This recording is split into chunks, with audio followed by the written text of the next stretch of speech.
جھوٹے سے جھوٹا مورخ یہ بتائے کہ علی خلافت کے دربار میں جا کے کہہ رہے ہیں بھیا مجھے نوکریاں دے دو، کہا مجھے نوکری دے دو، کہا مجھے مزدوری کے لیے کوئی باغ دے دو، مجھے کھانے پینے کی کوئی چیز دے دو، کہا کہ ہمارا راشن کارڈ دو، کچھ مانگا علی نے۔ توجہ کیجیے نا، 25 سال علی نے تاریخ کہتی ہے کہ حکومت سے کچھ نہیں مانگا۔ علی نے دنیا کو بتایا کہ تمہیں حکومت کی ضرورت نہیں ہونا چاہیے، حکومت کو تمہاری ضرورت ہونا چاہیے۔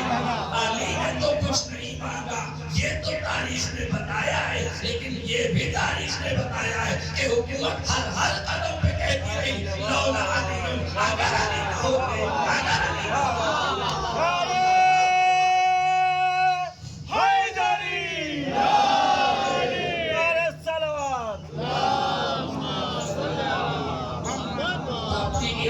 اپنے معیار کو، اپنے کردار کو، اپنی ترقیوں کے دامن سے واپس نہ ہونے کے لیے علم کا حصول رکھنا۔ اور یاد رکھنا میرے نوجوانوں، 21ویں صدی میں صرف علم جیے گا، جہل کو جیتنے کا اور جینے کا کوئی ادھیکار نہیں۔ اگر کوئی شے جیتے گی اور جیے گی تو علم، جس کے پاس علم ہوگا وہ جیوت رہے گا، ورنہ بدھی جیوی کسی کو جینے نہیں دے گی۔ علم کا ہونا ضروری ہے، کمال کا ہونا ضروری ہے۔ ایمان، اس بے ایمانی کے دور میں ایمان کے چراغ روشن کرنا۔ ہر طرف لوٹ مچی ہوئی ہے، لٹیروں کی صف میں شامل ہونا کمال نہیں ہے، لوٹنے والوں سے اپنے قبیلے کو الگ کرنا۔ بے ایمانوں کی فہرست میں کھڑے ہو جانا کمال نہیں ہے، بے ایمانی کے اس اندھیرے میں ٹمٹماتا ہوا ایمانداری کا دیا چلا۔ وہ دور خطر، آپ رزق کے لیے پریشان نہ ہو۔ وما من دابۃ الا علی اللہ رزقها، کائنات میں کوئی ایسا نہیں ہے جس کی ذمہ داری رزق اللہ نے، رزق خدا دیتا ہے۔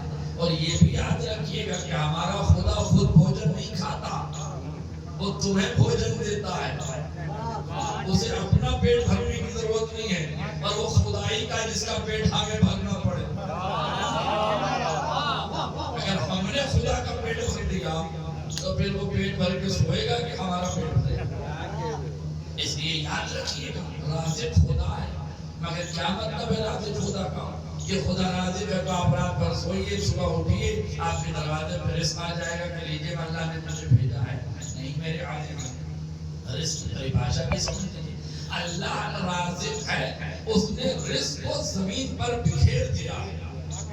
جو تیزی سے جائے گا، محنت کرے گا، عقل لگائے گا، صلاحیتوں کا استعمال کرے گا، وہ اپنے حصے کا رزق بٹور کے لے آئے گا۔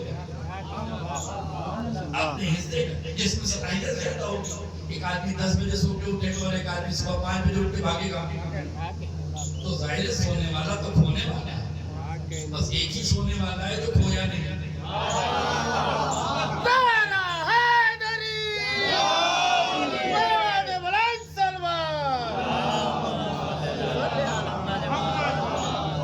کائنات میں ہر سونے والا کھونے والا ہے، بس ایک ہی کائنات کا امیر ہے جس نے سو کر ایسا سونا بیچا کہ مرضی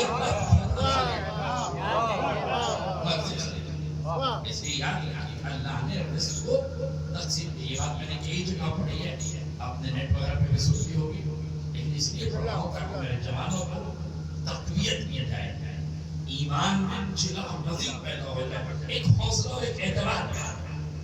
ایک تصویر رکھتا میں نے انٹرنیٹ پہ دیکھی تھی، فیس بک پر، ایک مگرمچھ ہے بڑا سا، اور مگرمچھ اپنا دہن کھولے ہوئے، اور اس مگرمچھ کے دہن میں ایک چھوٹا سا پرندہ بیٹھا ہوگا، اور وہ پرندہ مگرمچھ کے دانتوں سے گوشت نکال کے کھا رہا۔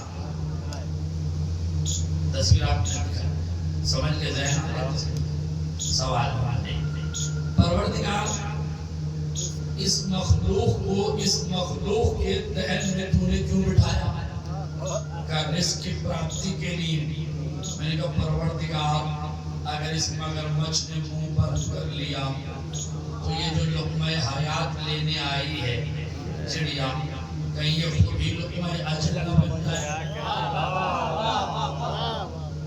آواز قدرت آئے کہ میرے ذاکر تو جتنا ڈر رہا ہے اتنا تو یہ پرندہ نہیں ڈر رہا.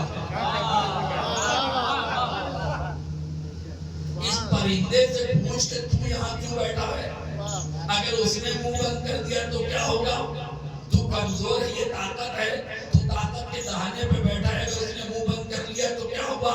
تو کمزور پرندہ یہ کہے گا کہ وہ طاقتور ضرور ہے مگر اس کی ہمت نہیں ہے کہ منہ بند کر دے، اس لیے کہ قدرت نے کمزوری کو طاقت کی ضرورت بنا دیا ہے.